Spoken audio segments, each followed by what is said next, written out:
Sejam bem-vindos e bem-vindas ao webinar de Carreira em Data Science, promovido pelo Laboratório de Aprendizagem de Máquina, Finanças e Organizações, LANFO, da Universidade de Brasília, UNB. Estamos realizando o nosso primeiro webinar do LANFO. A ideia dos nossos eventos é discutir diversos temas associados à ciência de dados, como, por exemplo, inteligência artificial, aprendizagem de máquina, Big Data, etc. Discutiremos também carreiras em Data Science, técnicas e algoritmos e outros temas que sejam atuais na área de finanças, organizações e ciência de dados. É uma satisfação recebermos em nosso primeiro webinar o professor Pedro Albuquerque, da UNB, fundador do LANF, que hoje atua na área de ciência de dados na Element AI, no Canadá. O professor Pedro é graduado em Estatística pela UNB, com mestrado em Estatística na UFMG, com doutorado em Finanças e Métodos Quantitativos pela UNB. Professor Pedro tem pós-doutorado em métodos quantitativos e machine learning na USP, na Universidade da Flórida. Professor Pedro também tem publicado papers acadêmicos em importantes journals científicos e desenvolvido modelos de aprendizagem de máquina para aplicações em empresas. Ou seja, o professor é uma linha forte, robusta formação acadêmica, com expertise em solução de problemas práticos.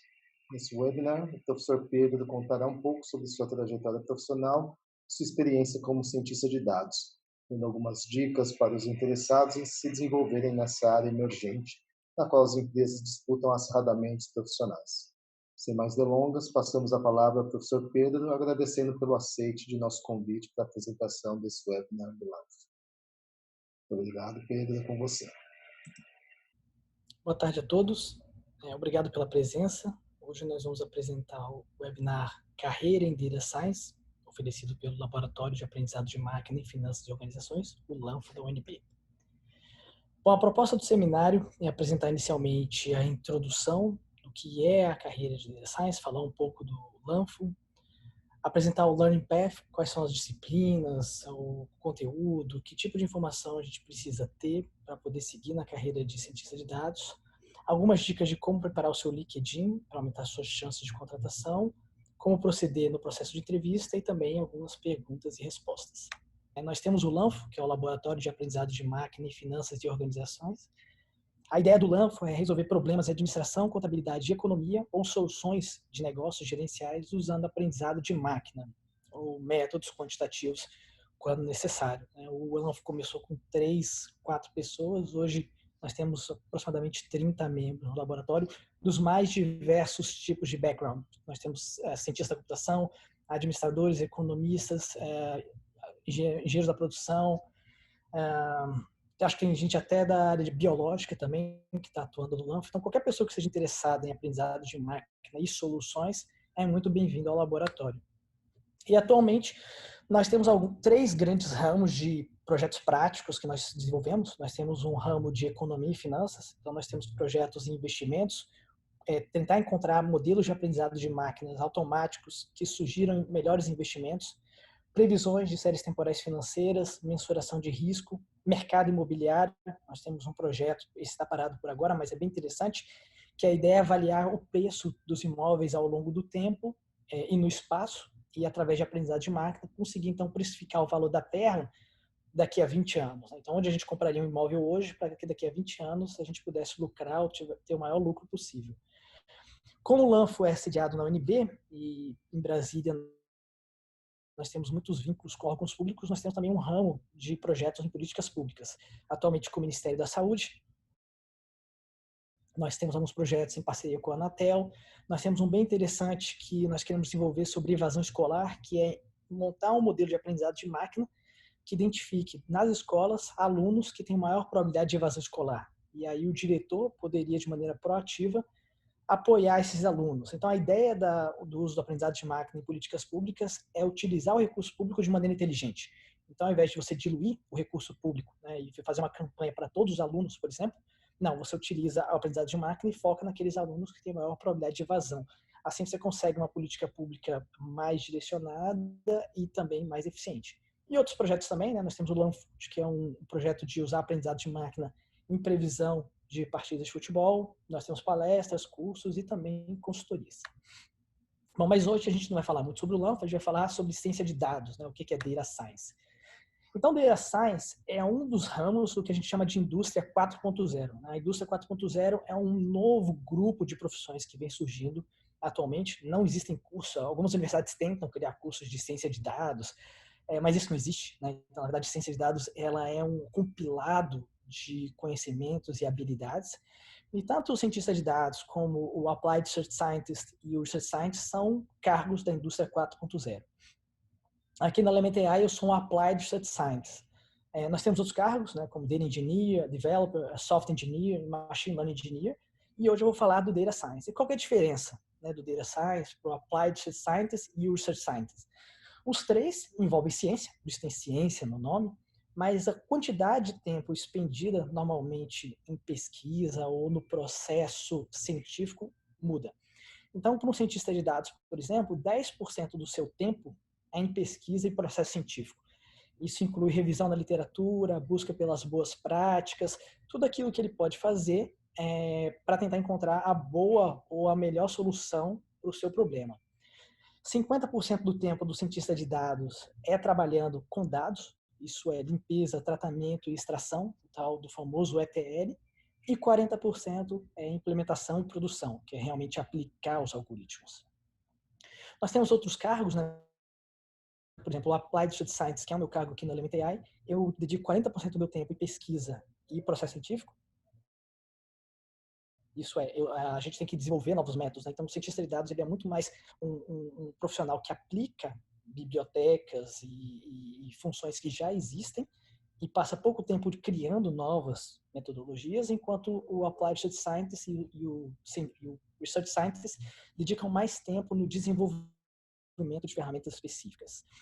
Bom, existem outros cargos também, né? Se vocês forem perguntar assim, qual desses cargos tem o maior salário? O maior salário é do Machine Learning Engineer. Esse cara aqui é o que recebe o maior salário. Se você pegar todos esses profissionais e colocar o tempo, o nível de experiência deles, o Machine Learning Engineer é o que tem o maior salário sempre. Mas ele também desenvolve as habilidades e competências do Machine Learning Engineer é muito diferente do Data Science. E por que eu já falar hoje do Data Science? Porque o Data Science é muito mais ligado a esses três ramos que a gente tem falado, que é administração, economia e contabilidade.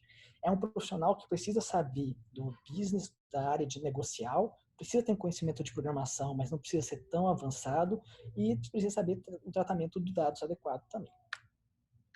Bom, então o que é o Data Science? Aqueles três ramos que eu falei, né, que o Data Science dedica o seu tempo em dados e ETL, e aí existe esse subcampo que envolve habilidades de programação e negócio gerencial. Esse business intelligence a gente pode falar também como sendo uma área da ciência ou do método científico. Então, esse dados ETL é a engenharia de dados em si, que é a extração, tratamento.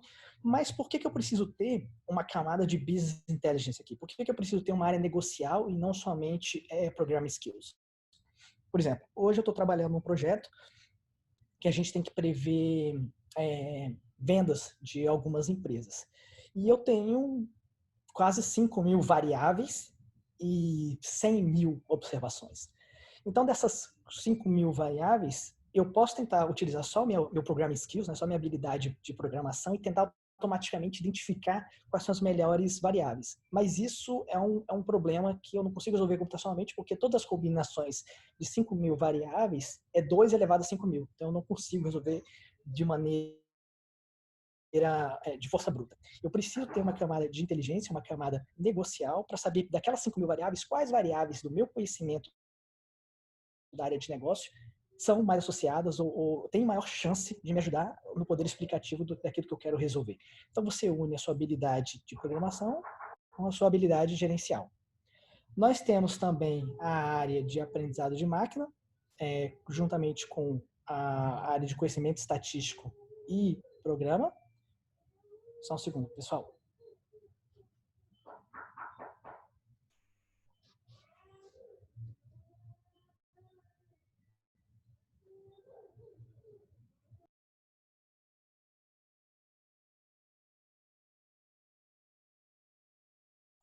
Nós esperemos aí um problema técnico aí, logo o professor Pedro ele retorna.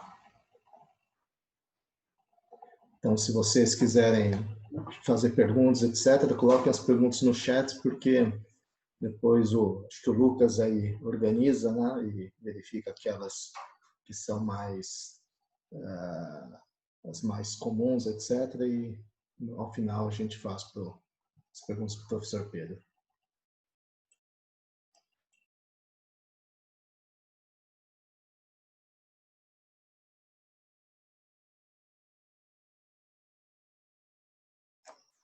Seria interessante, se aproveitando, né, já que temos aí audiência aí de vários lugares, se vocês pudessem colocar no chat assim, de que cidade ou estado vocês são, universidade ou empresa, ou né, se estão procurando alguma coisa na sala, daí a gente também tem uma relação aí de quem está na palestra e também vocês saberem qual a audiência aí do seminário.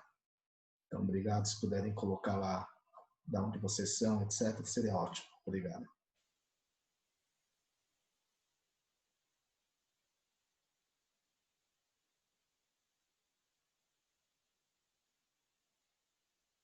Pronto, voltei. Desculpa os problemas técnicos, eu estou sozinho aqui com meu filho que tem 1 ano, ele acordou, então eu tive que segurar ele aqui no colo. Bom, então eu estava falando sobre a parte de dados e ETL. Nós temos o dados e ETL que vem de 2 campos, né, da habilidade de programação e da área gerencial. Então, esse dados e ETL é a maior parte do tempo que o cientista de dados trabalha com essa parte de dados e ETL. Como eu disse, a gente precisa também ter uma camada gerencial, porque não adianta somente a área de habilidade de programação, porque a gente precisa também ter uma ideia de quais são as principais variáveis, ou com base na literatura, o que é mais interessante de utilizar na previsão. Na outra camada, a gente tem a implementação e produção. Essa implementação e produção, ela vem, então, de 2 grandes grupos, que é a habilidade de programação e também do conhecimento em matemática e estatística. Então, essa implementação e produção não é simplesmente apertar o botão e fazer o software rodar. É você conhecer ou ter pelo menos a base de quais são os fundamentos ou entender um pouquinho do motor por trás do método, senão você está utilizando uma ferramenta inadequada para a solução de um problema específico. E a camada de Analytics é o que une, então, esse Business Intelligence, que é aquilo que você tem da área negocial, gerencial, com o seu conhecimento de matemática e estatística. Esses 3 grandes ramos, eles formam o que a gente chama de ciência de dados. Bom, para motivar vocês um pouquinho, né? Essa aqui é o percentual de vagas de emprego que tem o termo Data Science nos posts. Então, se você observar ao longo do tempo, o crescimento ele é exponencial e mesmo em 2020, com a crise que a gente vem sofrendo, o número de vagas de emprego continua aumentando, ou pelo menos as vagas que citam cientista de dados, né? Muito do que tem de vaga que chama cientista de dados, acaba que você não trabalha muito como cientista de dados. Às vezes eles estão atrás de um engenheiro de dados ou de um applied data scientist, mas como o recrutador ou o hiring manager ele não sabe qual a diferença entre esses 3 cargos, então ele acaba utilizando o termo data scientist como algo genérico. E do lado direito é um gráfico muito famoso que saiu numa reportagem da Economist há um tempo atrás, sobre essa indústria 4.0 e automação das profissões. Então, esse gráfico à direita, ele tem a taxa de emprego por trabalhador ao longo do tempo, e você observa 2 coisas. Uma, que as profissões rotineiras, tanto as cognitivas quanto as manuais, elas se mantiveram estáveis ao longo do tempo, e a população crescendo. Então, se as vagas de emprego, o número de empregados nesse grupo de atividades rotineiras cognitivas e rotineiras manuais se manteve estável ao longo do tempo e o número de profissionais vem aumentando, significa que você não tem tantas vagas de emprego para esses 2 grupos. E o que são essas atividades rotineiras? É tudo aquilo que você pode automatizar, tudo aquilo que o cientista de dados pode fazer para roubar o emprego de quem trabalha nas áreas rotineiras, seja manuais ou cognitivas, ele faz. O cientista de dados, ele estaria ou associado a essas profissões não rotineiras cognitivas ou não rotineiras manuais. Um exemplo, o engenheiro de dados, ou aquela camada que é só o tratamento, a limpeza, a extração dos dados, se enquadraria melhor nas profissões não rotineiras manuais. Porque o tratamento e o ferramental que a gente usa sempre para limpar, tratar o dado e extrair é sempre o mesmo, e é não rotineiro, né? Porque cada tipo de dado é um dado. Quem já trabalhou com dados sabe que fazer isso não é algo simples, não é rotineiro. mas é manual, porque você precisa saber lidar com as variáveis, você precisa identificar os problemas e fazer o tratamento. E lá em cima, você tem as profissões não rotineiras cognitivas. Essas profissões não rotineiras cognitivas seria um exemplo também de cientista de dados. A parte cognitiva, ela envolve essa parte de ciência, do método científico, de identificar quais são as melhores variáveis para encontrar ou para resolver um determinado problema específico. Bom, isso aqui já é o número realmente de vagas abertas hoje, pegando as principais companhias de tecnologia, o Facebook, a Google, a Amazon, nos últimos anos. E, novamente, mesmo com a crise, a quantidade, a demanda por cientistas de dados ao longo do tempo continua crescendo. Não é exponencial, mas é linear. Há uma demanda sempre crescente. E isso são vagas abertas, ou seja, eles não encontraram profissionais para suprir essas vagas. E isso abre, então, oportunidades para quem quer ter uma carreira internacional. Né? Nós vamos ver aqui nos próximos slides que a demanda por cientista de dados muda ao longo do tempo e também muda dependendo do país. E aí você pode mirar suas aplicações, caso você tenha interesse em seguir uma carreira de cientista de dados internacional, você pode mirar sua aplicação em países específicos que demandam mais cientista de dados, por exemplo, do que data engineers.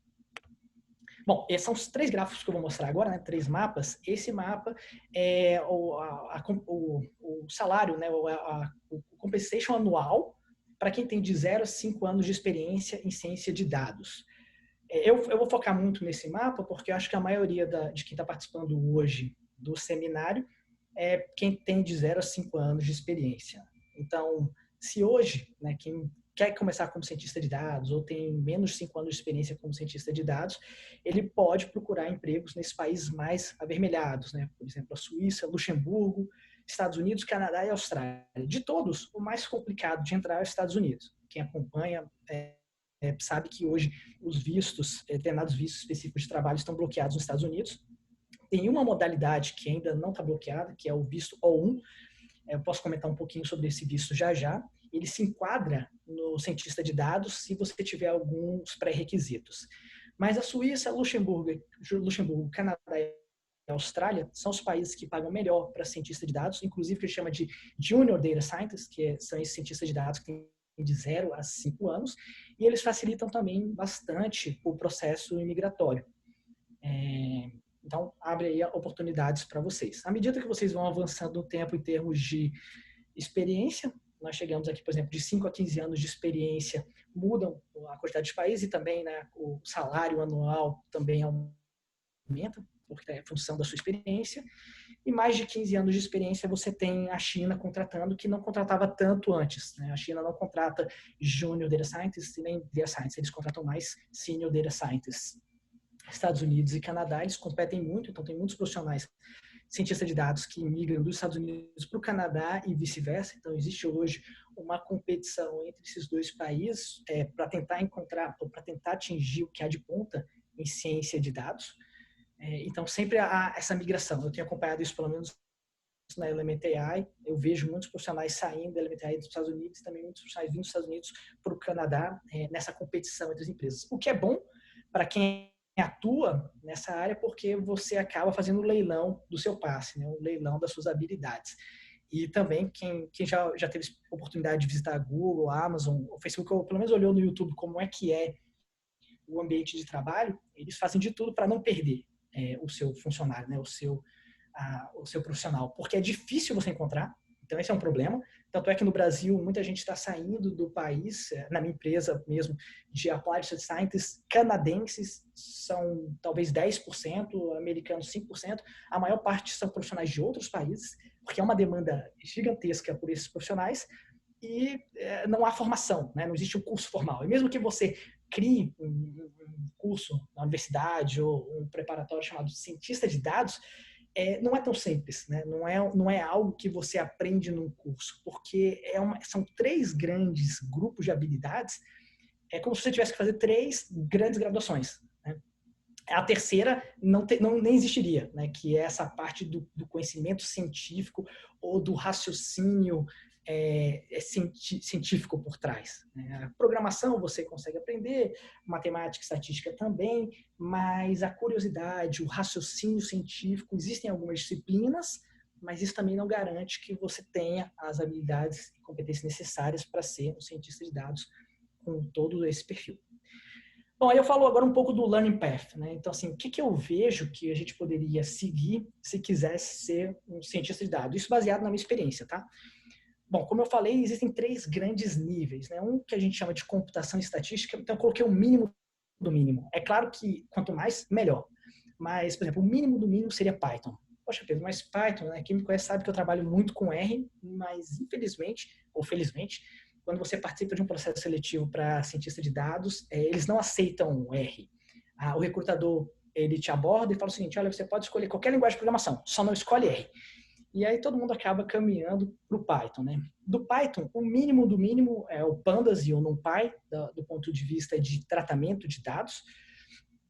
O PyTorch, TensorFlow, o Scikit-learn são outras ferramentas que a gente pode ter de aprendizado de máquina. Mas o mínimo do mínimo é você ter um conhecimento de Python, um pouco de NumPy e Pandas para tratar dados e a parte algébrica, e alguma coisa talvez de TensorFlow, PyTorch. Existem outras bibliotecas, e novamente, né, quanto mais você souber, melhor para você. Mas esse é o mínimo do mínimo. Docker, que é uma das formas de produção, então o cientista de dados, ele não necessariamente precisa colocar os seus modelos em produção, mas ele precisa ter noção do que é o Docker e como fazer para poder utilizar o Python associado ao Docker. GitHub, para controlar as versões. Então, quem trabalha com aprendizado de máquina sabe que você precisa testar vários modelos, vários hiperparâmetros, porque ninguém tem a resposta fechada para isso. Né? Qual é o melhor modelo para prever uma ação? Qual é o melhor modelo para prever preço de imóveis ao longo do tempo? A gente não sabe. Então, a gente precisa testar vários modelos, vários hiperparâmetros, configurações de dados, e para controlar esses vários testes e controlar as versões do que a gente vem produzindo, é preciso também ter conhecimento de GitHub, até para evitar besteira, né? Então, você submeter alguma coisa ou fez um push de um código que está errado e acabou estragando todo a implementação, a produção, você tem que saber os códigos do GitHub para poder reverter aquilo que você fez. Aí vem uma parte que deixa alguns arrepiados, né? Probabilidade, inferência estatística, álgebra e cálculo. A regra é, quanto mais, melhor. Mas precisa de probabilidade avançada? A inferência estatística avançada? Álgebra e cálculo avançado? Eu diria que não. Eu diria que os pontos 4, 5 e 6, você precisa ter um mínimo para que você consiga ler um artigo. Porque existe na parte de ciência de dados aqueles 10% ou 20% de pesquisa científica, de método científico. O que isso quer dizer? Que quando você está desenvolvendo um problema, uma solução, você precisa ser capaz de ler um artigo e mesmo que você não compreenda todas as equações em sua profundidade, você precisa saber, pelo menos, ter uma noção, uma ideia do que há por trás. Senão você está utilizando a ferramenta sem saber como ela funciona, e isso é muito perigoso. Né? Você não saber o que tem, quais os pressupostos por trás daquela ferramenta. Às vezes você tem um pressuposto de normalidade e está utilizando dados que não são normais. Então, como é que você vai utilizar isso? Você precisa ter esse mínimo do mínimo. Existe essa camada negocial, então, assim, você precisa ter uma ideia do business que você está atuando. Então, se você é um cientista de dados da área da saúde, o mínimo de área da saúde que você está atuando, você precisa saber. Se é epidemiologia, o conceito básico de epidemiologia, os jargões principais de epidemiologia. Se você é da área de finanças, os principais problemas em finanças, né? As principais heurísticas em finanças. Então, todo cientista de dados, ele precisa ter uma ideia daquele negócio que ele vai aplicar o seu ferramental. Por exemplo, na economia você tem a econometria, que seria essa união entre a área quantitativa e a fundação ou a teoria econômica. Em psicologia você tem a psicometria, e na área de saúde você tem a epidemiologia e outras disciplinas quantitativas que ligam tanto a computação e estatística ou essa camada mais hard com essa camada gerencial. Isso é fundamental. E por que isso é fundamental? Porque o cientista de dados ele não trabalha sozinho. Ele apresenta isso para um gestor, ele apresenta os seus resultados para uma equipe. Então, dessas 2 primeiras camadas, computação, estatística e negócio, você aprende. Você faz curso, você consegue seguir no Udemy e aprender. O interpessoal, eu tenho minhas dúvidas, né? É claro que tem algumas coisas do interpessoal que você pode treinar. Por exemplo, inglês é fundamental. Se você não tem inglês, então realmente fica muito difícil você seguir uma carreira de cientista de dados. Comunicação você também consegue treinar. Então, assim, saber compartilhar suas ideias, saber traduzir aquilo que você está pensando, aquele modelo matemático quantitativo difícil em uma linguagem gerencial. Você precisa conseguir caminhar entre essas duas áreas, né? Saber falar numa linguagem simples e acessível. O que você fez? Né? Quais são as limitações do seu modelo? Quais são os pontos fortes e os pontos fracos? Por que você, às vezes, consegue interpretar o resultado e às vezes não consegue?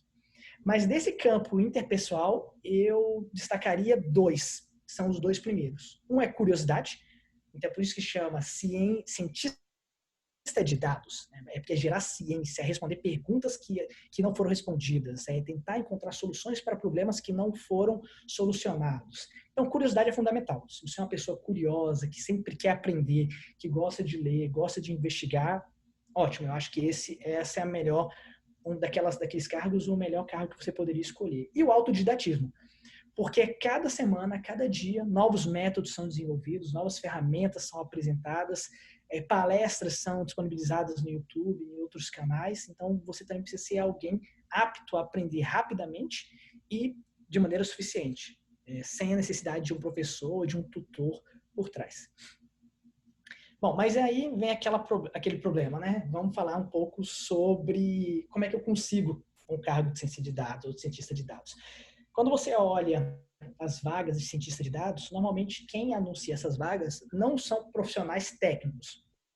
Ou é o gestor, o hiring manager, ou é um recrutador. Então, eles coletam uma série de palavras e não têm ideia do que eles estão pedindo. Eles acabam pedindo uma exigência muito maior do que você deveria ter com 0 a 5 anos de experiência. E como é que a gente pode passar isso? Né? Como é que a gente pode ultrapassar essa barreira de uma exigência muito maior do que a realidade permite? Primeiro, porque eles não conseguem suprir profissionais com todas essas capacidades. Isso é fato, né?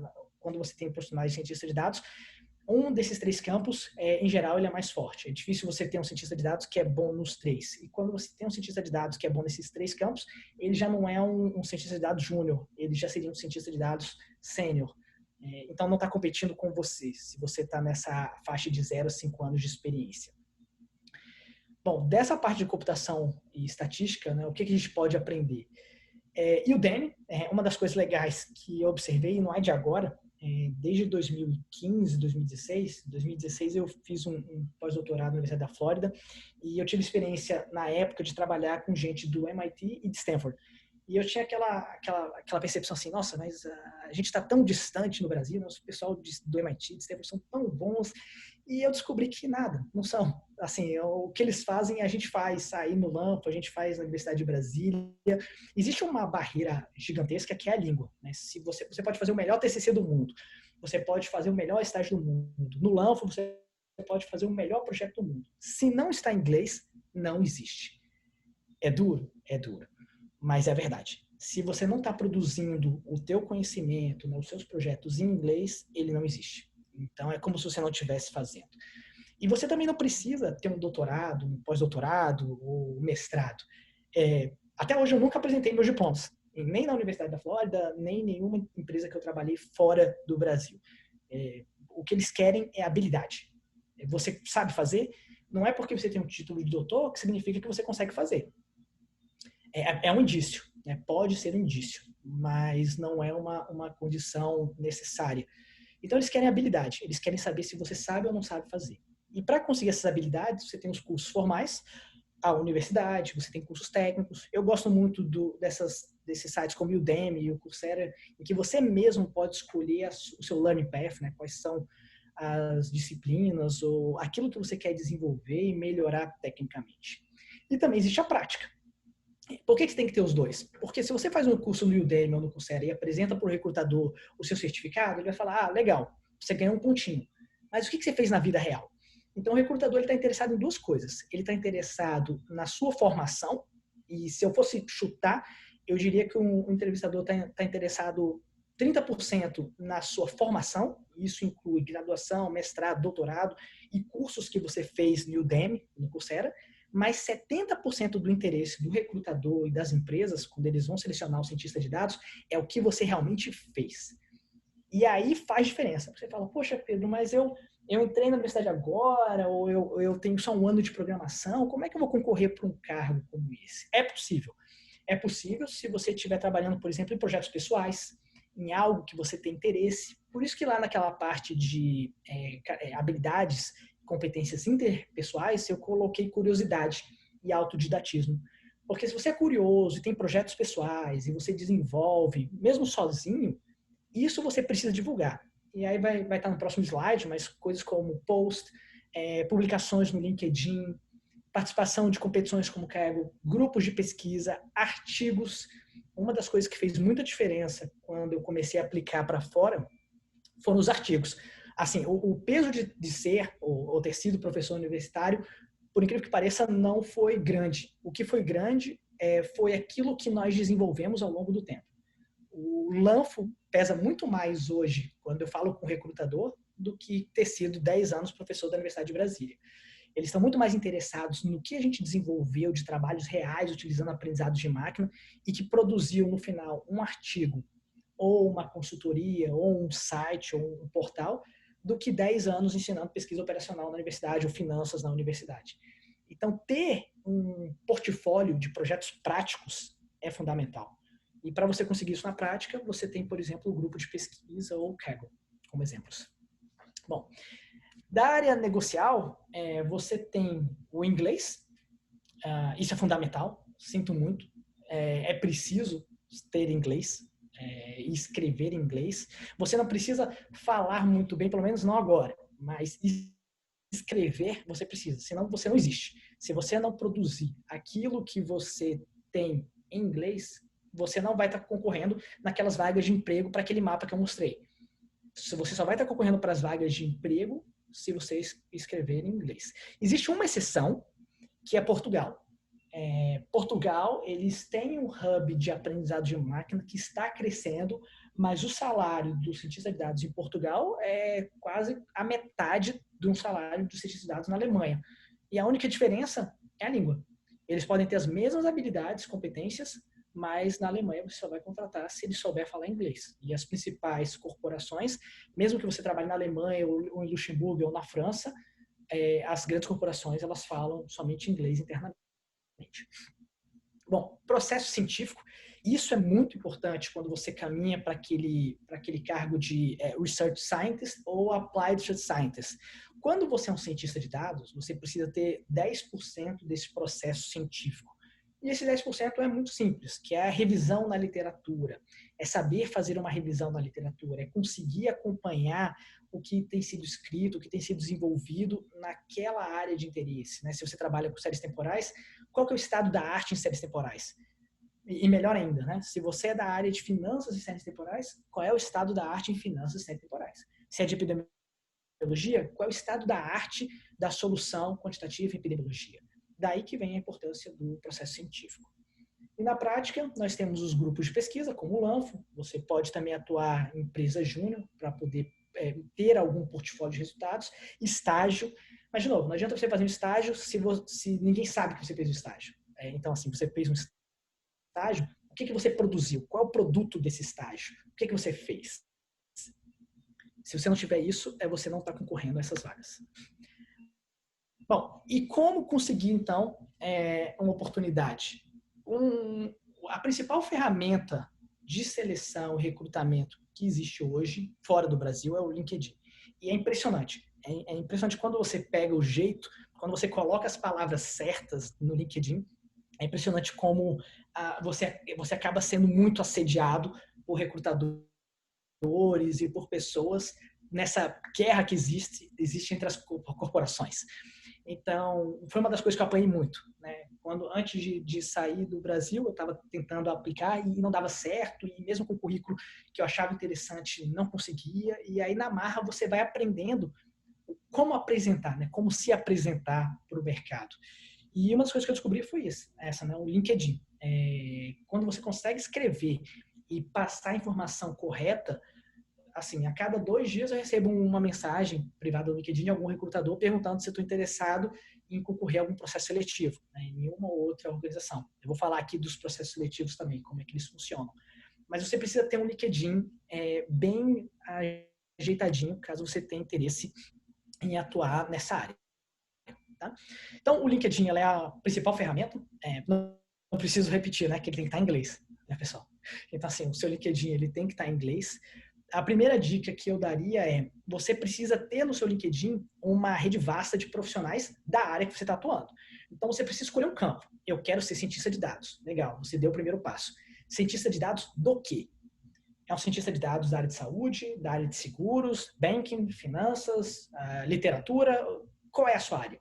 E aí você precisa se conectar com outros cientistas de dados do mesmo campo que você está atuando. Então, se eu quero ser um cientista de dados da área de finanças, quem são os principais cientistas de dados em finanças no mundo? Eu vou me conectar com eles. Primeiro, porque esses profissionais eles divulgam vagas de emprego. E segundo, porque os recrutadores eles validam o seu perfil através disso.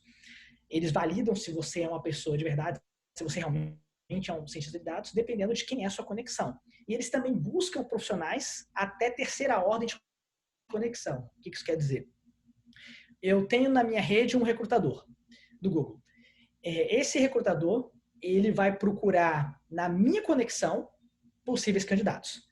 Então, mesmo que você não tenha um recrutador do Google na sua rede do LinkedIn, mas você me tenha como conexão na rede do LinkedIn, um recrutador, ele vai até terceira ordem de conexão. Então, quanto mais pessoas você se conectar, maior a chance de você ser visto por um recrutador. Então, a primeira dica é essa, né? Você precisa ter uma rede ampla de profissionais nela. E aí, logo no início do LinkedIn, você precisa se apresentar. O que você coloca? Você não coloca assim, cientista de dados. Você precisa colocar que você é um cientista de dados atuando no quê? O que você faz? Qual é o seu diferencial? Tudo bem, você é um cientista de dados, mas você trabalha com ciência de dados fazendo o quê? Qual é o propósito da sua profissão? Qual é o propósito dessa área? Né? Qual o seu interesse? É como um artigo. Né? Quando você manda um artigo para uma revista científica, a primeira coisa que o avaliador lê é o abstract. Aqui é igual. O recrutador, a primeira coisa que ele vai ler sua é o seu abstract, é o seu about. Né? Você é o quê? E aí ele digita lá no LinkedIn, cientista de dados, data scientist. Ele vai aparecer até a terceira ordem de conexão, todo mundo que em algum momento colocou no seu LinkedIn o termo data scientist. Quando ele clica, ele vai falar, ok, data scientist atuando aonde? Esse data scientist atuando na área de odontologia, ou de seguros, ou de health insurance. Então, é esse cara que eu quero. Então, aqui no seu about, você precisa colocar o termo data scientist e data scientist fazendo o quê? Né? Qual é a área de atuação que você gostaria de trabalhar? Bom, depois dessa área do about, né, que é do primeiro about lá em cima, depois você tem um que é mais detalhado, né? Você tem esse abstract lá em cima e depois você tem um about grandão que você vai falar sobre a sua vida. Então, nesse segundo about, que é um maior, mais detalhado, você fala sobre a sua formação. Mas eu não me formei ainda, não tenho nem graduação, não tem problema. Você coloca o que você já fez. Eu sou coordenador do Lanfo, eu tenho tais certificações de projetos ou processos, eu tenho esses cursos que eu fiz no Coursera e no Udemy. Então, você pode colocar todo tipo de qualificação que você exerceu ao longo do tempo. E também áreas que você tenha domínio ou interesse. Porque os recrutadores, eles sabem também que quando eles vão contratar um cientista de dados júnior, ele não necessariamente tem todas as habilidades que eles precisam. Eles estão contratando alguém que tem interesse em aprender. Eles têm a ciência disso. Eles têm a ciência que quando eles contratam um cientista de dados júnior, eles não estão contratando alguém pronto. Eles estão contratando alguém que tenha potencial de se tornar um cientista de dados. Um exemplo, por exemplo, no Brasil, a gente estava conversando com a Brascom. A Brascom é uma associação de grandes empresas no Brasil, inclui Microsoft, IBM, uma série de grandes multinacionais. E o problema que eles tinham era o seguinte, eles falaram assim, olha Pedro, a gente não está conseguindo encontrar cientista de dados no Brasil. A gente não está conseguindo encontrar porque quem tem a formação está saindo do país. O que nós decidimos? Né? A Brascom, incluindo Microsoft, IBM, Google, etc. Nós decidimos começar a contratar pessoas que têm o potencial de se tornar cientista de dados. Então hoje, essa consultoria não saiu, né? Mas eles queriam que a gente desenvolvesse um sistema para eles que varresse o LinkedIn e encontrasse no LinkedIn pessoas, estudantes, profissionais, pessoas que tivessem indícios que poderiam se tornar um cientista de dados. Que se a IBM, ou a Microsoft, ou a Google investisse na qualificação em um determinado ramo que ele não tivesse, não fosse tão bom, ele pudesse tornar um cientista de dados. Por exemplo, alguém da ciência da computação que fosse muito bom de ciência da computação, mas faltasse esse campo negocial, gerencial ou habilidade em matemática e estatística. Aí eles pagariam um mestrado, um doutorado, um curso lá fora. Então, é isso que ocorre hoje no Brasil. Você não encontra esses profissionais, porque eles estão saindo do país, e mais empresas estão contratando pessoas que têm disponibilidade ou que têm potencial de se tornar um cientista de dados. Bom, se você quer sair do país, você precisa colocar uma informação adicional, que é, por exemplo, você tem mais de uma cidadania. Tem muita gente que às vezes tem dupla cidadania, né? Tem parente italiano, ou você tem um visto especial, testes que você fez, né, de proficiência em inglês, o GRE, o GMAT, porque isso também já dá uma ideia do seu nível de matemática, estatística e probabilidade, tipo de visto. Hoje, como eu comentei, boa parte dos vistos americanos estão travados, menos um, que é esse O1 Visa. O visto O1 é um visto para profissionais extraordinários. O que isso quer dizer? Significa que você precisa ter um doutorado para ser um profissional extraordinário. Ser extraordinário, no sentido do visto O1, é ter uma habilidade que poucas pessoas têm. Então, somente 5% de todas as aplicações de visto nos Estados Unidos são do tipo O1. E aí, o que eles colocam? Eu tenho aqui um checklist, né, do que você precisa ter para solicitar o O1. Depois eu posso mandar, ou se tiver tempo eu abro aqui e mostro para vocês na apresentação. Mas, publicações. Então, assim, você é aluno ou está na graduação ainda, ótimo. Então, aproveita esse tempo para você publicar. Publicar em que língua? Não é Esperanto, não é espanhol, não é russo, inglês. Senão você não existe. Então, você começa a publicar artigos. Então, uma dos pré-requisitos para você solicitar o visto O1, ele é válido por 3 anos, prorrogável por mais 3. Depois de 3 anos, você pode solicitar o Green Card. Você não precisa nem esperar os 6 anos. Então, você conseguiu o visto O1, ficou 3 anos, você pode pedir o seu Green Card. Então, para solicitar o O1, você precisa ter artigos publicados. Se você deu entrevistas, escreveu livros, qual foi o coautor, pacotes em R, pacotes em Python, blogs, desde que o seu blog tenha visita, tá? Não adianta você fazer um blog e aí só sua mãe, sua prima, sua irmã visitarem, que não considera como sendo extraordinário. Mas você montou um site ou você montou um blog privado seu e você tem uma quantidade razoável de visitas, sim. Uma das coisas que eles pedem também no visto 1 é o Google Escolar. Então, o Google Escolar como se fosse um LinkedIn, mas ele é mais ligado para a área acadêmica. É como se fosse o nosso Lattes, CNPq Lattes. Então, quando você solicita o visto 1, eles pedem as suas publicações acadêmicas, pedem também o link do seu Google Escolar. Eles têm um threshold nesse Google Escolar. Eu não lembro quantas citações. Eu acho que tem que ser pelo menos mais do que 100 citações. Se você tiver mais do que 100 citações do seu trabalho em outros artigos, e tem publicação, e tem essas outras questões que eu comentei, como um blog, ou reportagens, ou você é extraordinário no que você faz nesse sentido, então você é elegível para solicitar o visto O1. Tá? E, por fim, no seu about, você coloca as suas especialidades. Aí, qual é a dica? Eu faço seleção aqui na Element AI também. Não sou recrutador. Né? O primeiro recrutador aborda, eu faço, de vez em quando, entrevistas técnicas. E, de vez em quando, chega currículo em TXT, puro. Não é Word, não é PDF, chega em TXT. E eu achava aquilo tão estranho. E depois eu fui entender por quê. É porque boa parte dos recrutadores, eles fazem a busca no LinkedIn por programas automáticos, eles mandam mensagens automáticas quando no seu LinkedIn eles encontram as palavras-chave de interesse, e aí os recrutadores pedem para você mandar o currículo. O recrutador pega o seu currículo e passa por um segundo screening, é um segundo programa que vai ler o teu currículo para ver se tem palavras-chave não divulgadas no anúncio de emprego.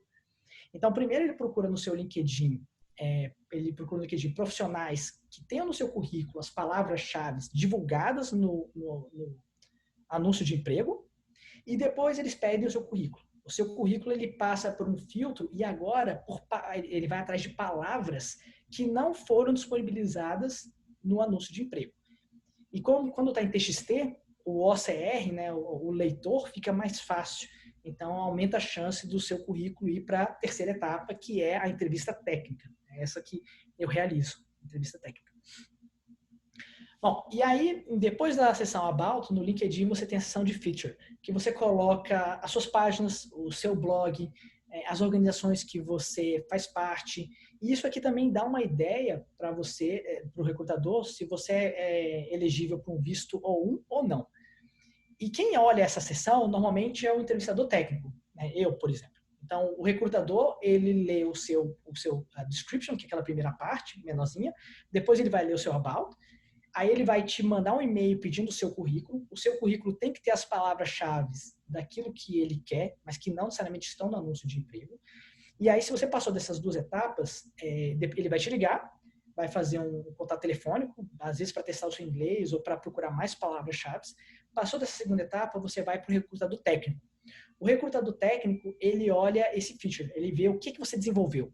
Né? E aí ele pergunta na entrevista assim, vem cá, nesse blog aqui que você escreveu sobre Missing Data, ou nesse post que você fez sobre Time Series, você pode falar um pouco mais qual é o problema? O que você está fazendo? Que aí é para testar se aquele profissional tem ou não aquela habilidade que ele busca. Bom, no finalzinho do LinkedIn você tem a experiência, e aí essa experiência, ela é a que vai determinar quanto que eles vão te oferecer de salário. Então, o salário, ele é função do tempo de experiência que você tem e da sua experiência. E essa foi uma das coisas que eu apanhei. Antes eu colocava só assim, professor da Universidade de Brasília, consultor do BID. Não é isso, né? Você tem que detalhar um pouco mais o que você está fazendo. Então, por exemplo, né, no Lanfo, né? Olha, eu sou o fundador do Lanfo, sou o pesquisador do laboratório, a gente atua em problemas envolvendo business, utilizando aprendizado de máquina. Sou professor da Universidade de Brasília, eu ministrei essas disciplinas. Aqui na Element AI, eu sou Applied Research Scientist, eu trabalho com soluções em mercado de capitais, etc, etc. Então, na sua experiência, você precisa detalhar um pouco mais o que você fez, quais são as palavras-chave que você está utilizando e que devem casar com aquilo que o recrutador está procurando também. E, novamente, né, quanto mais você detalhar aí, melhor vai ser a proposta de salário que eles vão te fazer se você chegar nesse ponto. Tem uma outra parte muito interessante do LinkedIn, que é essa de validação, né, que são as skills endorsements. É a área em que outras pessoas vão validar o que você fez. Então, isso aqui vale muito mais do que diploma, pelo menos para os recrutadores. Pelo menos o que eu tenho observado na minha experiência. Saber que aquele indivíduo ele foi endossado por um profissional que já foi endossado por outros, aumenta a chance do recrutador te convidar ou diminui a chance dele contratar uma pessoa que não faça bem o seu trabalho. Então, isso aqui é muito importante. E como é que você consegue, né, esses endorsements and skills? Os skills no LinkedIn tem teste, mas pela minha experiência, os recrutadores não olham o teste que você faz no LinkedIn. Eles preferem a validar os cursos que você fez no Udemy ou no Coursera, ou projetos particulares que você desenvolveu, mas eles avaliam o endorsement. Ou seja, quem te endossou? Quem te endossou com habilidade em estatística, foi endossado também? Ou é um colega da universidade, ou é um tia, um primo? Quem são essas pessoas? Então, para você endossar, ser endossado, é necessário você endossar. Então, você precisa usar o seu LinkedIn. Você precisa procurar por pessoas que você trabalhou ou por profissionais que você admira e endossar eles e trabalhar. À medida que você vai trabalhando com esses profissionais, você fala, poxa, aquele rapaz ou aquela moça, ele é muito bom em estatística mesmo, ou em econometria, ou em machine learning. E aí um professor, um líder de projeto, alguém que está envolvido naquela área, pode endossar, né? Vai no seu LinkedIn e endossa determinada habilidade. No LinkedIn você precisa dizer quais habilidades você quer ser endossado. Então, esse é um passo que você precisa fazer. Você lista lá os termos e aí as pessoas que visitam a sua página podem endossar ou não quanto a isso. Kudos é uma coisa legal também, que é como se fosse uma medalha. Então, você, como profissional, você pode parabenizar um outro profissional da sua rede com respeito a alguma atuação específica. E isso é como se fosse um sinal de alerta para os recrutadores. Olha, aquele profissional ali, ele não é só bom como cientista de dados, ele é um bom líder de equipe, ele é um bom gestor de projetos, ele sabe motivar o time, Então, isso entra na parte mais qualitativa do processo seletivo. E no final, você tem a recomendação. Recomendação você pode pedir. Tá? O endorsement é dado. Você pode pedir em off, mas você não consegue usar o LinkedIn. Você não consegue usar o LinkedIn para solicitar um endorsement. Mas você consegue solicitar o LinkedIn. Você pode usar o LinkedIn para solicitar uma recomendação. Então, por exemplo, tem essa moça, Mônica Guaiara, que eu trabalhei com ela na LMTI e teve essa crise e a empresa demitiu 20% dos profissionais. E ela estava precisando se recolocar. E ela fez todo o meu processo migratório. Ela era muito competente. Então, eu fiz questão de dar para ela a recomendação que ela tinha pedido. Então, ela tem uma carta de recomendação minha, ela tem umas 6 ou 7 recomendações no LinkedIn, e a partir daí ela consegue se recolocar no mercado. Porque pessoas que trabalharam com ela deram a recomendação que ela tinha solicitado. Nessa parte do que você conseguiu conquistar ao longo do tempo, se você está interessado naquele visto A1, então publicações é muito importante, né? Os artigos que você desenvolveu, as bibliotecas e pacotes que você construiu são fundamentais. Tá? Bom, o processo de entrevista. Aqui eu vou falar da entrevista da Google, a Google, Facebook e Amazon para cientista de dados segue mais ou menos essas etapas, tá? Para Applied Search Scientist, que é meu cargo, é um pouquinho diferente, e para Software Engineer também, qualquer coisa no final eu explico a diferença. Mas para o cientista de dados, seja ele júnior ou sênior, ele vai passar por essas etapas. Então é o contato inicial, esse contato inicial é um telefonema.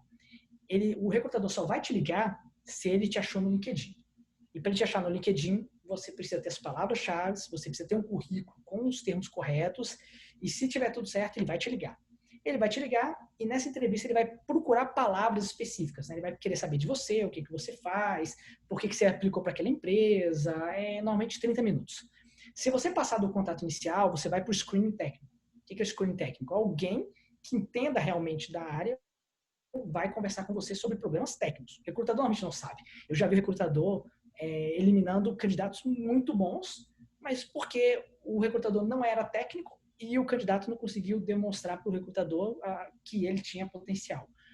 Então, no screening técnico, ele faz perguntas específicas. Daí a importância de você ter um mínimo de estatística e probabilidade, porque eu mesmo, quando eu faço entrevista, um dos problemas é tentar prever o número de telefonemas de uma central telefônica. Aí o pessoal fala, eu vou usar uma regressão, eu vou usar um modelo de séries temporais, e aí vai embora. E aí lá no final fala, mas vem cá, qual que é o pressuposto da regressão? Aí ele fala, normalidade, nos resíduos. Mas o número de telefonemas é normal? Aí o entrevistado fica sem saber o que responder e pode até utilizar. Não estou falando que você não pode utilizar esse tipo de ferramenta, mas você precisa saber se defender. Eu faço uma crítica, ou o entrevistador técnico faz uma crítica e você precisa ser apto a defender aquilo que você fez. Ou falar, não, realmente tem uma limitação. Eu estou aproximando uma coisa que é discreta para uma coisa que deveria ser contínua. Depois tem a entrevista de código. Cara, essa entrevista de código, minha experiência mesmo, eu fiz 2 entrevistas, né? Uma para a Element AI, e a Element AI foi um dia inteiro de entrevista. Começou às 10 da manhã e foi até às 3, 4 da tarde, passando todas as etapas. Por quê? No meu cargo, eu tive que fazer 3 provas de código. Fiz 3 provas de código, fiz 2 apresentações, 2 entrevistas e acho que 2 screens técnicos. Então, foi um dia inteiro. Quando é um cargo júnior, você faz um screen técnico no mesmo dia. Um screen técnico, 1 ou 2 provas de código, ou seja, programação mesmo. 4, você faz uma apresentação de algo que você já fez. Então, algum blog ou algum artigo, você escolhe o tema e você vai apresentar um projeto que você fez. E o 5, a entrevista reversa. Você vai perguntar sobre a empresa.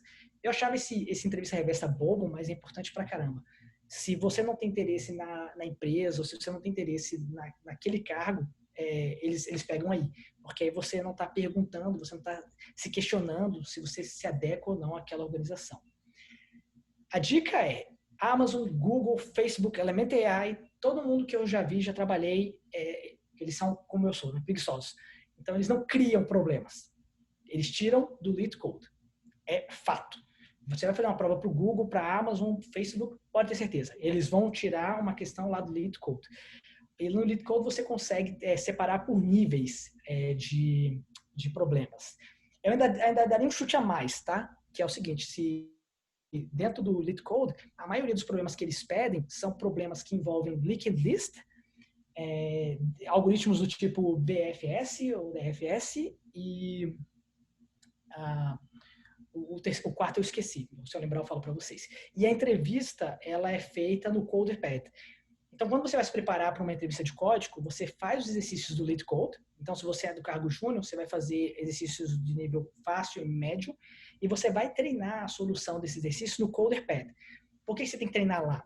Porque se você treina num PyCharm da vida, ou em uma outra IDE dessas qualquer, quando você vai para o CoderPad, você perde tempo. E você tem 30 minutos para resolver o problema de código.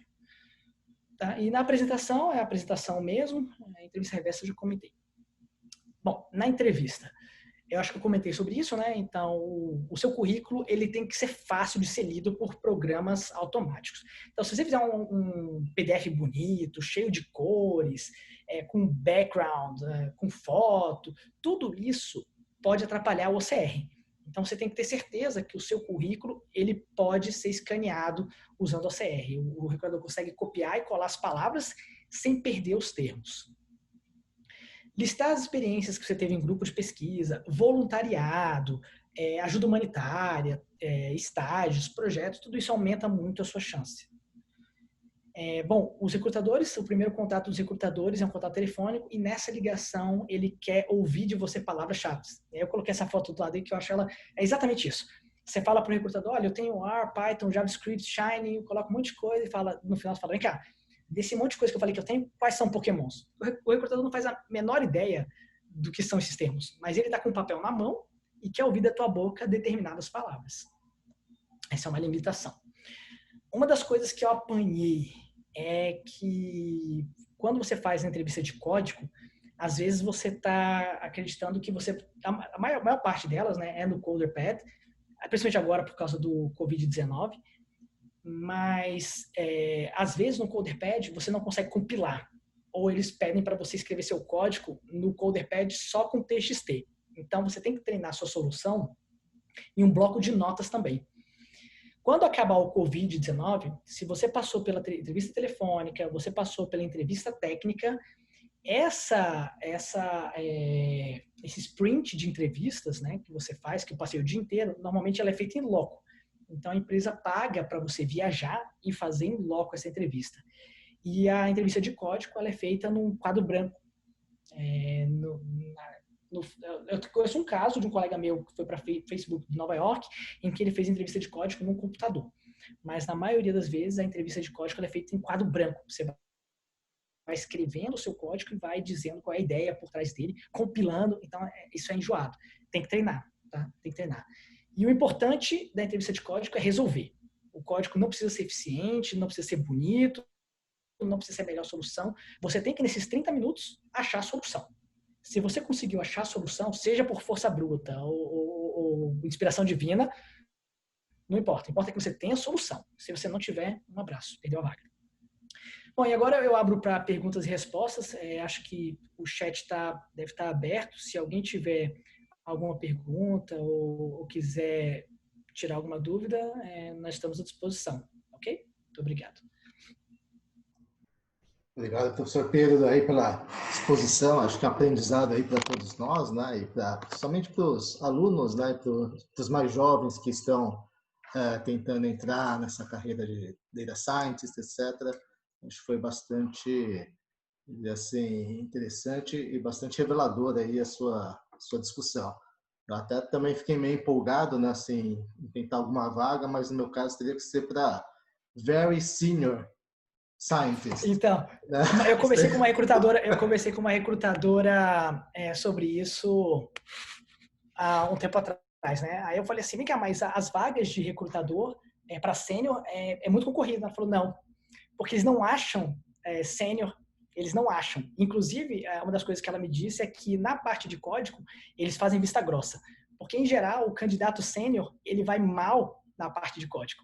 Ele não vai bem. Quem vai bem na parte de código são os júniors ou quem está no intermediário. Os sêniors não vão Então, eles fazem vista grossa porque sabem que o sênior... É difícil achar sênior e quando acham, eles normalmente não vão bem na entrevista de código.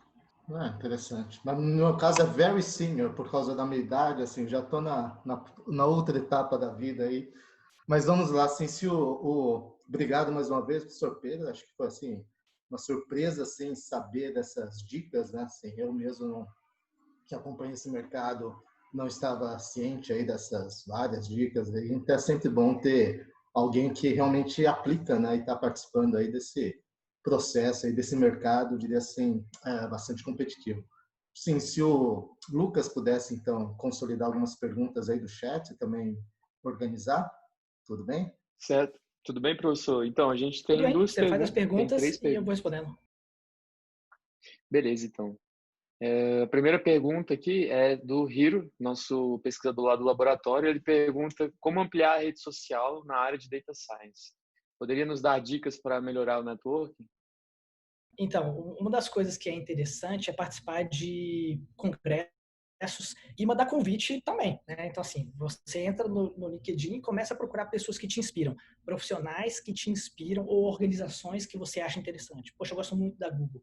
Então, vê quem é que trabalha com ciência de dados na Google lá fora, né? Que tem blogs, tem post. E você começa a mandar solicitações de conexão no LinkedIn, o máximo que você puder, de pessoas que te inspiram ou de organizações que você acha interessante.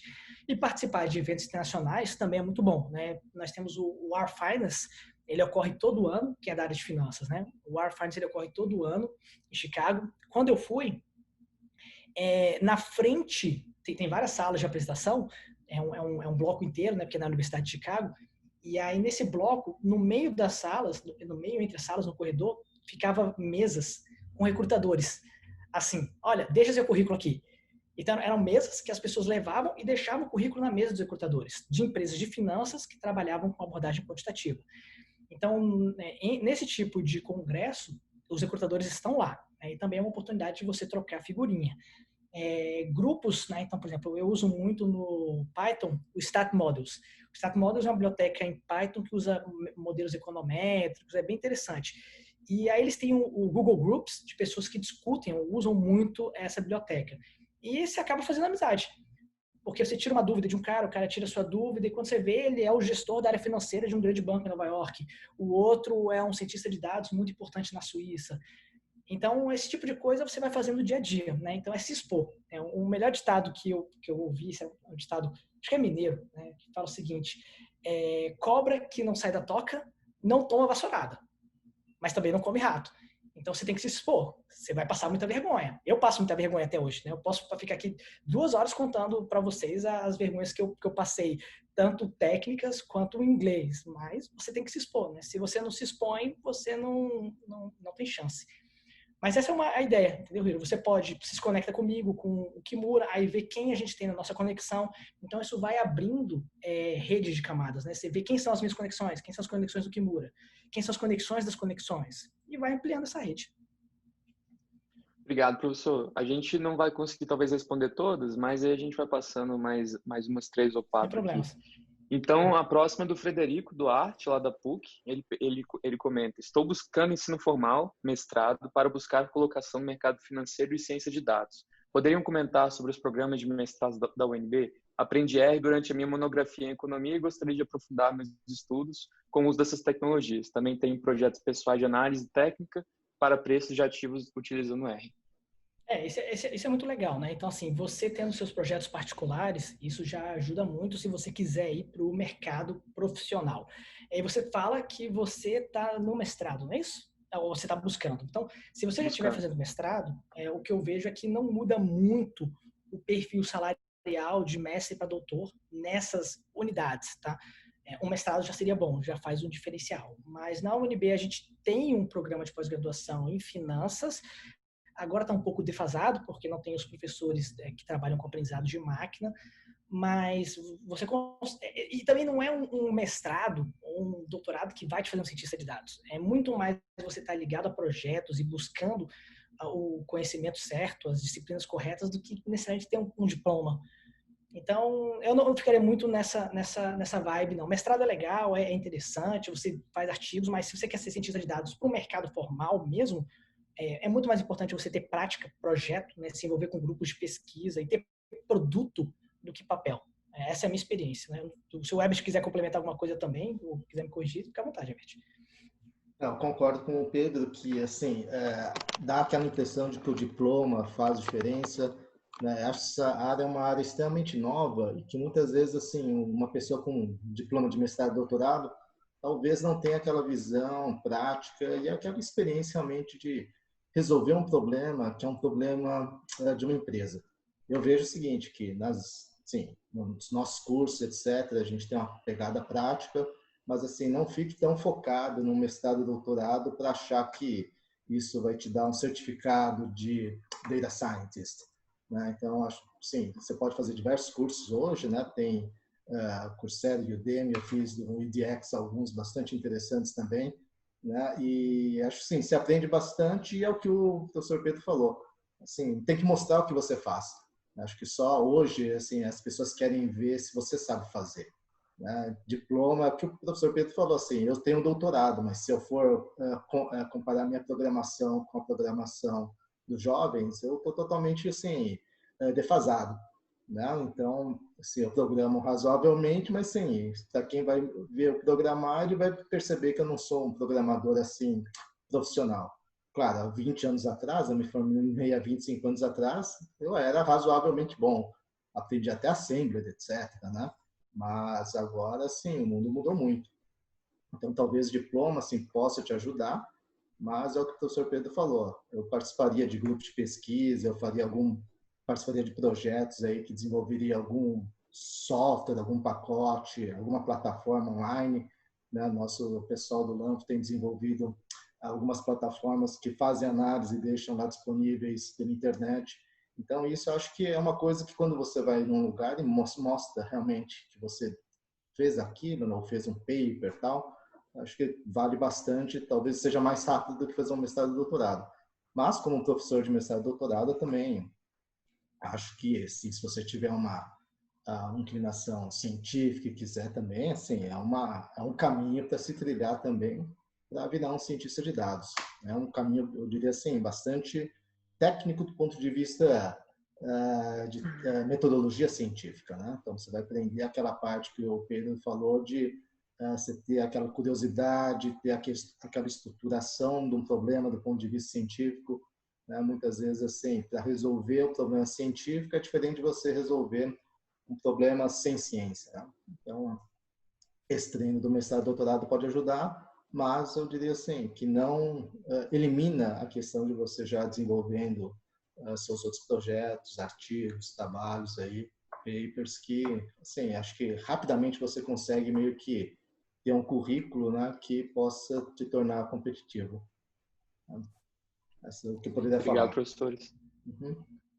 Então, o pessoal está perguntando aqui sobre o mercado júnior em Brasília e os motivos do porquê o R não é uma boa linguagem para data science. Não, eu amo R, não me entenda mal. O mercado júnior em Brasília, na verdade, quem trabalha, quem contrata cientista de dados em Brasília, que eu sei, é, por exemplo, o IPEA, o BID, que tem uma sede em Brasília, mas não nada muito grande, né? São contratos pequenos. Fora de Brasília, eu vejo grandes organizações começando a contratar, né? E o Nubank é um exemplo, o Itaú.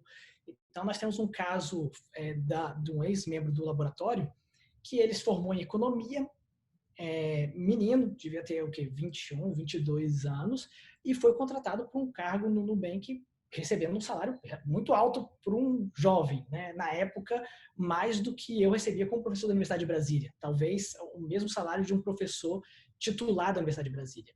Mas por quê? Porque ele tinha produto, ele tinha skill, e o Nubank conseguiu captar isso. Então, eu vejo muito desse mercado fora de Brasília. O R, ele é ótimo. O R é a ferramenta mais atual de método quantitativo que tem. Então, quando você tem um artigo que alguém cria uma metodologia nova, primeiro ela vai ser aplicada em R e depois ela vai ser aplicada ou desenvolvida em Python.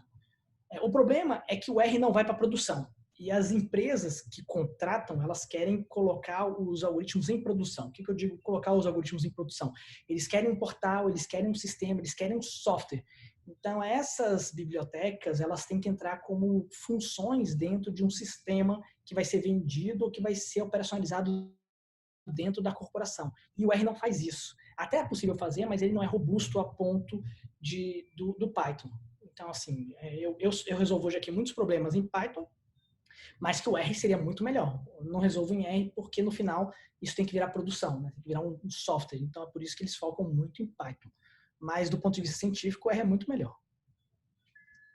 Excelente, professor. Obrigado. Pessoal, então, só respondendo mais uma ou duas perguntas aqui antes de liberar o professor, que a gente tinha combinado com ele até 4 horas. Então, o Sérgio pergunta que alguns conhecidos meus estão buscando uma recolocação profissional como cientista de dados. Muitos possuem uma idade mais elevada e não necessariamente possuem uma ampla experiência com programação. Acredita que ainda assim seja uma boa opção para continuar estudando e buscar essa recolocação profissional? Eu acho, porque a demanda, ela não para, a demanda é muito alta. E você não tem profissionais. E não é uma coisa simples. Então, assim, você tem que ter uma série de habilidades, competências que não é só fazendo curso, né? Tem aquelas habilidades, competências interpessoais que você precisa ter. Então, é claro que você precisa ter um pouco de talento, né? Não adianta você querer entrar para jogar na seleção brasileira agora se você não tem talento para isso. Mas se você gosta, tem curiosidade, eu acho que sim. Eu acho que sempre é tempo. Sempre é tempo. Ainda mais agora, né, no momento de crise. Então, eu posso falar do que está acontecendo no Canadá. Né? Então, assim, muita gente perdeu emprego por causa do Covid-19. Até hoje a gente está em lockdown aqui. Restaurantes estão fechados. Então, muita gente perdeu emprego. Quem é que não foi tocado? Indústria 4.0. As empresas estão pagando para as pessoas ficarem em casa. Primeiro que você consegue desenvolver esse tipo de trabalho em casa. Segundo que se perde um profissional desses, eles não acham. Então, eles preferem pagar 2, 3 meses para o pessoal ficar em casa, em lockdown, trabalhando menos, porque você acaba trabalhando menos, do que demitir o cara e não conseguir contratar depois. Então, eu acho que vale a pena, sim. Tudo da indústria 4.0, né? Então, pode buscar, assim, profissões da indústria 4.0, que são profissões que estão crescendo, a demanda existe e você não tem profissionais. Obrigado, professor. Pessoal, então antes de eu ler a última pergunta e voltar a palavra Lucas, eu para o estou tranquilo professor. aqui. Enquanto meu filho estiver dormindo, e você também tem reunião, né? A gente tem uma outra reunião daqui a pouco, mas eu ia também oferecer para o pessoal que a gente tem as reuniões do LANF quinzenais, que quem tiver interesse de participar como ouvinte pode mandar um e-mail para o LANF perguntando mais sobre o processo. Mas, enquanto isso, né, a última pergunta, pelo menos, enfim, posso deixar a critério do professor depois, mas é da Bruna. Ela fala, boa tarde, gostaria de saber como você vê alguém do background de psicologia se inserindo em data science. Boa pergunta. Eu vejo um espaço grande também. Eu conversei na semana passada com uma empresa chamada Chewy, que ela vende comida de pet, né? Pet food e tal. Eles estão atrás de cientista de dados nessa empresa. E como eu falei, você precisa ter uma parte da área de business específica. Então, assim, quem é que poderia trabalhar nessa empresa de pet food? Seria um veterinário? E eu não vi espaço para um veterinário, mas eu via para um psicólogo. Porque o que a Tio faz é vender comida específica, gourmet, ela é diferenciada. Então, você consegue utilizar do mecanismo de tomada de decisão gerencial, ou daquilo que vem da psicologia, da psicometria, do porquê, né, da ligação do homem com o animal, ou toda a fundação que eu não tenho em psicologia, nos seus modelos quantitativos. O que eu quero dizer com isso? Por que a Amazon não fatiou essa partir da Tio? A Tio vale hoje 5 bilhões. E ela é uma Amazon, mas para coisas de animais, de cobra, tartaruga, etc. E o que o CEO da empresa disse é que eles conseguiram fazer o que a Amazon não fez. Eles conseguiram vender não só o produto, mas entender a necessidade do cliente, né? O componente cognitivo e psicológico por trás do porquê que eles tratam tão bem o animal. E se você é um cientista de dados que consegue trabalhar com isso, no teu modelo de previsão, você vai conseguir explicar, né, para o gerente, olha, por que no Natal vende menos ou vende mais? Então eu vejo, e não é só na psicologia não, eu também vejo um outro ramo que junta psicologia e administração, que tem uma demanda alta e eu acho que um potencial grande, eu vejo poucos profissionais trabalhando, que é recursos humanos, seleção de talentos. Então, tenho muitas experiências ruins com recrutadores, mas porque não existe alguém, né, que consiga utilizar o ferramental adequado para selecionar talentos. Formação de equipes. Então, você pode usar o seu background em psicologia para tentar criar um modelo de como criar equipes melhores. Então, o que diz a literatura de psicologia? Devo criar equipes mais diversas, com pessoas que discordam entre si, ou devo criar equipes com pessoas que concordam entre si? Então, qual é desse campo, né, da psicologia comportamental, organizacional, o que ela diz? E você usa essa informação nos seus modelos. Então, não é porque é da biologia, da psicologia, da música que não tem espaço. Eu acho que tem espaço para tudo. Perfeito. O Igor, ele pergunta sobre como é que funciona o processo de entrada do LANF, e acho que você pode responder. Respondendo esse ponto, né? A pessoa pode mandar um e-mail para o mesmo e-mail que recebeu o convite dessa reunião, está lá no site do LANF também, manifestando interesse, e a gente responde com o restante do processo. E aí a pergunta do Hermes, boa tarde, uma pergunta rápida, você chegou a participar de empresa júnior de estatística da UNB? Eu não. Não, deveria. Ia ser legal, porque assim, boa parte do que eu aprendi muito no curso de estatística da UNB, mas eu aprendi mais quando eu trabalhava no IPEA, porque eu aprendi fazendo. Então, você aprende muito a teoria de inferência estatística, você aprende muito probabilidade, né, cálculos de probabilidade avançados. Isso é importante, não estou dizendo que não é, mas se você não aplica, você acaba não desenvolvendo as habilidades e competências necessárias. Então, na época, o que desenvolveu muito minhas habilidades e competências não foi a empresa júnior, mas foi ao meu estágio no IPEA, que eu aprendi bastante coisa na prática. E na época a empresa júnior de estatística era muito pequena, eu nem lembro se eu cheguei a concorrer, mas eu deveria. Só aproveitando aí o gancho aí do Sr. Pedro, né? Assim, realmente, esse é o tipo de coisa que você aprende fazendo, né? E tipo, você se desenvolve se praticar. Então, acho que entrando no LANF, o LANF é aberto, sem ter um processo aí de seleção, mas assim, o LANF é aberto, você não precisa ser da Universidade de Brasília, assim, a gente tem membros que não são alunos, não são ex-alunos, também temos ex-membros que já estão no mercado aí também compõem nossa equipe. Então, uma das ideias do LANF é justamente assim, aproximar, né, a prática e a ciência. Então, assim, apesar de sermos um laboratório, né, dentro da universidade, a gente tem uma pegada também de aplicação prática. Então, de certa forma, a gente junta a parte acadêmica com a parte de mercado. E estamos abertos aí, assim, é importante termos também uma equipe diversa, né?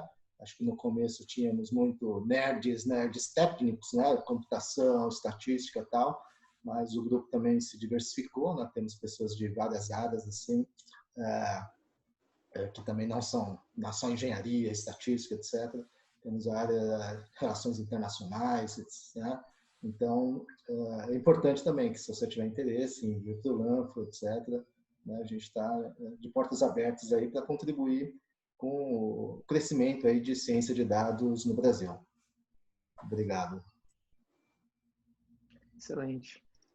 A gente tem uma pergunta do Jader aqui, que é ex-membro do laboratório também. Ele pergunta sobre a questão que o senhor comentou dos vistos nos outros países, considerando que nos Estados Unidos é difícil, como é que é nos outros países, como Canadá e Europa? Eu posso falar do Canadá, na Europa eu não sei. No Canadá foi um processo... Nos Estados Unidos, quando eu trabalhei de 2015 a 2016, levou 3 meses para conseguir o visto. E o visto que eu tinha solicitado na época era J1, que é visto de Exchange Scholars. Ou seja, são pessoas que estão levando conhecimento, né? Ou profissionais universitários, ou estudantes que estão em nível de doutorado ou pós-doutorado. Então, levou 3 meses. Foi tranquilo. Nos Estados Unidos, hoje é só com A1. Né? Se você é muito bom, depois que o Trump liberar novamente os vistos, talvez você consiga um HB ou outro tipo de visto. Mas para o Canadá é muito simples. Demorou um tempo.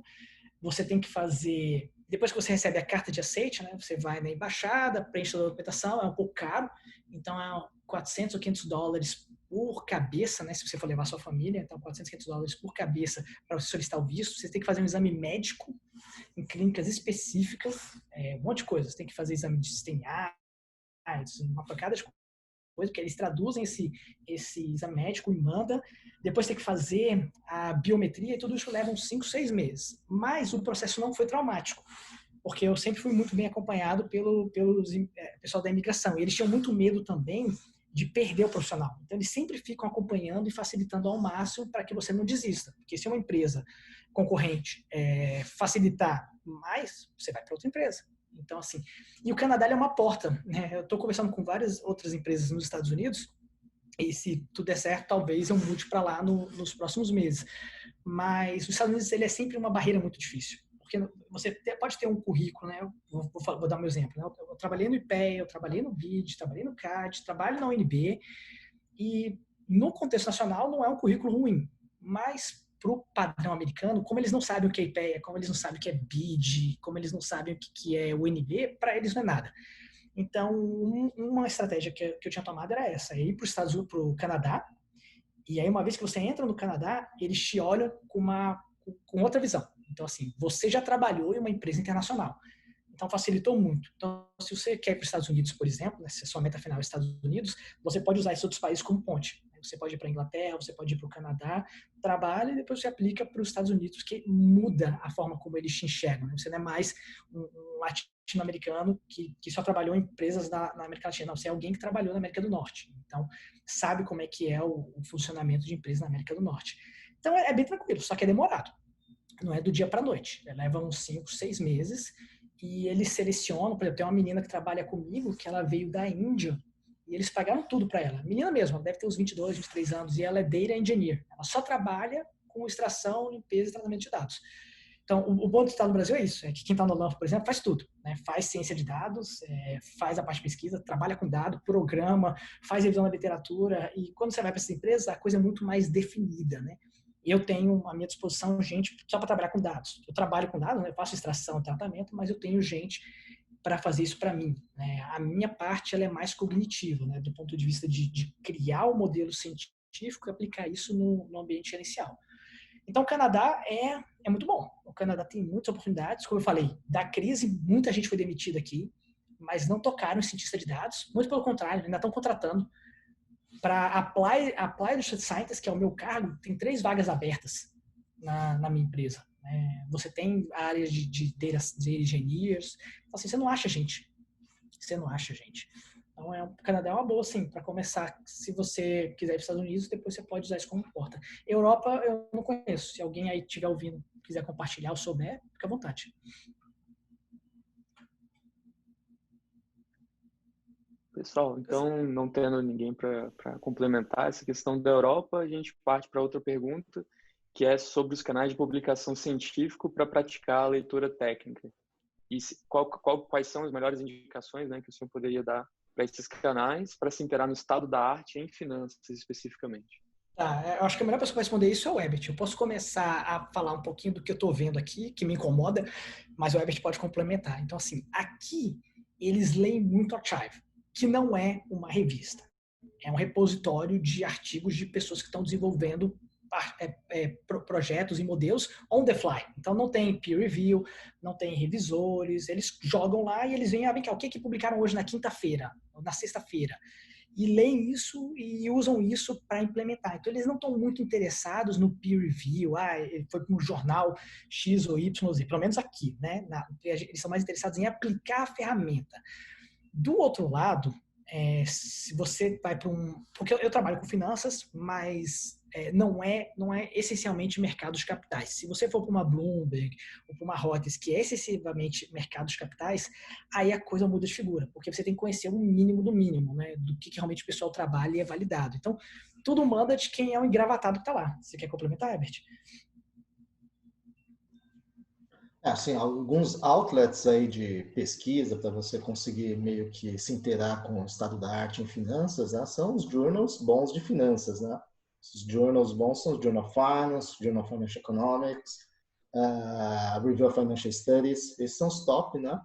E que, assim, em particular na área de Data Science, Machine Learning, assim, está começando a entrar artigos aí sobre isso nesses journals, né? Em geral, esses journals eram muito tradicionais de finanças, né?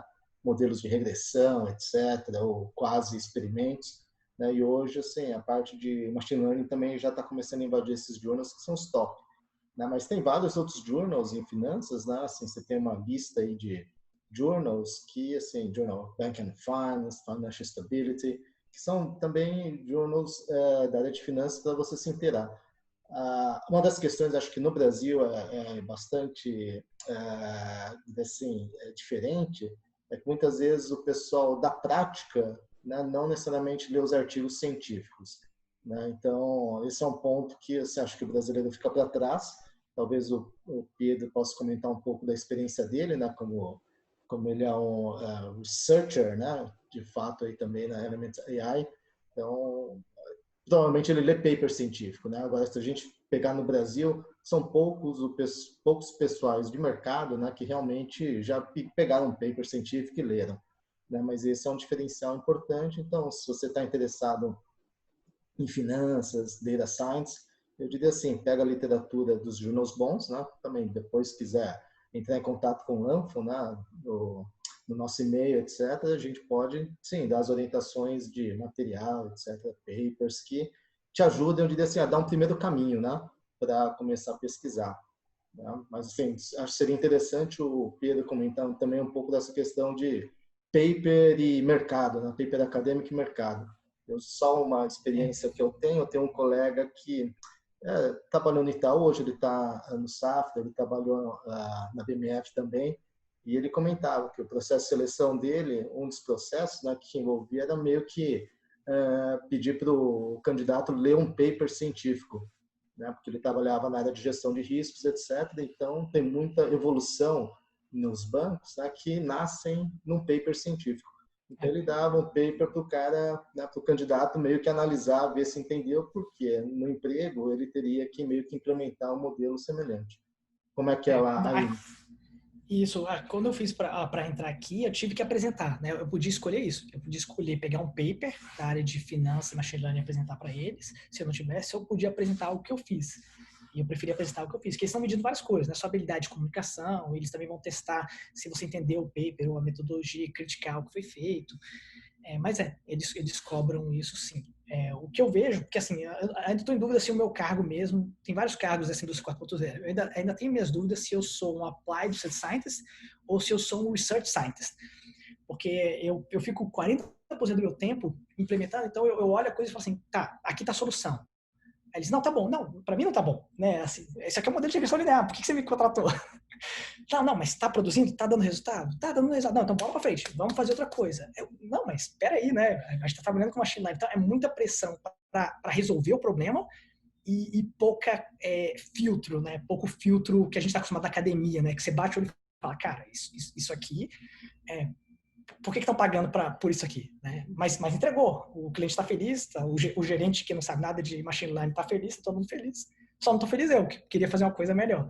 O Research Scientist, não. O Research Scientist, ele passa muito tempo desenvolvendo e 10% do tempo implementando. Então, ele não tem essa obrigação de colocar em produção. Ele tem a obrigação de estar sempre varrendo essa fronteira da ciência, né? Sempre tentando ver o que estão fazendo na fronteira da ciência e dar um passinho a mais para tentar divulgar a empresa. Então, eu ainda não sei. O problema é que o Research Scientist ganha menos. Eles pagam menos para o Research Scientist do que para o Applied Research Scientist. Certo. Professor, obrigado. Eu devolvo a palavra, então, para o professor Kimura. Não sei se ele deseja continuar respondendo as perguntas. As pessoas mandaram mais algumas novas aqui. Eu e o professor João vamos ter outra reunião agora. A gente vai ter que sair rapidinho. Acho tá bom, que Lucas. sim. Obrigado, viu? Agradeço obrigado, aí. Acho que vale a pena assim, nós fecharmos também, porque o Pedro aí está com o filho pequeno e tal. E, né, também para nós temos um horário para terminar. Eu queria agradecer mais uma vez o professor Pedro pela exposição, assim, extremamente reveladora. Acho de alguém que realmente está vivendo a realidade, né, do data scientist, né, no mercado extremamente competitivo. Então, essa visão é importante para nós e também para os jovens aí que queiram meio que, né, se aprofundar e se tornarem competitivos aí nesse mercado. Eu diria assim, é uma oportunidade única, né, assim, para essa geração aí do pessoal que tem 15 a 30 anos, eu diria assim, oportunidade única que está acontecendo, porque é uma profissão diferente, né, que assim está em construção e que você tem de ter essa oportunidade de estar no estado da arte mesmo. Você está chegando com o nascimento da profissão. né? Então, acho que no nosso lifetime aí a gente não vai ter tantas oportunidades como essa aí, né? Então é importante que vocês aproveitem, entrem em contato com o Lanfo, mas respondendo à pergunta, o Lanfo não é exclusivo para alunos da UNB, está aberto a pessoas júniores, sêniores, de qualquer lugar do Brasil e de fora. Então, temos até, assim, meu filho participa também, ele estuda lá nos Estados Unidos, né, no high school, etc. Ele também participa fazendo algumas pesquisas e tal. Então, está aberto aí para pessoal de todas as áreas, todos os backgrounds, né, todas as idades também, né? E quanto mais diversidade a gente tiver, mais melhor o desenvolvimento também do nosso laboratório e também da profissão de cientista de dados. Agradeço mais uma vez ao professor Pedro, agradeço a audiência Obrigado a aí, todos, pessoal. né? E, tipo, Pedro, se puder falar últimas colocações aí, né? Claro. Poder encerrar. Bom, obrigado a todos. Eu só peço que vocês mandem um e-mail para o lanfa@unb.br com as críticas do seminário, né? É o primeiro seminário que a gente deu, então seria legal se vocês pudessem atualizar a gente ou apresentar o feedback, né? Como a gente pode melhorar. No mais, isso mesmo, pessoal. Muito obrigado. Bom, obrigado a todos. Então, tenham um bom final aí de dia, bom final de semana. E assim, manteremos contato, vamos fazer outros seminários, a ideia é fazer outros seminários. E também, se vocês tiverem ideias de temas, ideias de palestrantes, assim, né, mandem lá no nosso e-mail que a gente está mantendo contato com vocês. Obrigado mais uma vez a todos. Obrigado, professor Pedro. Então, vamos encerrar a apresentação. Obrigado a todos.